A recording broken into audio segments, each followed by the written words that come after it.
Hola, jo soc David, alumne de Salut Ambiental, crèdit 4 plagues, i avui us ensenyarem com fer una trampa per a mosques. Què necessitem?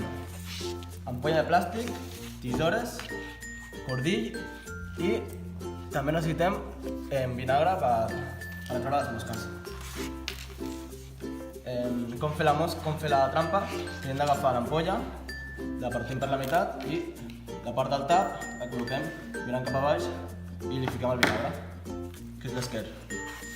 I aquí tenim una mostra del que hem fet nosaltres, fabricada, i una altra.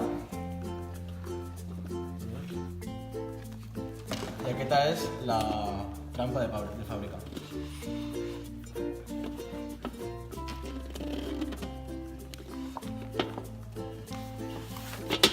Aquesta és la Drosophila Suzuki, que és una mosca invasora, i la mosca mediterrània autòctona, que és la Pherecytis captita Giet.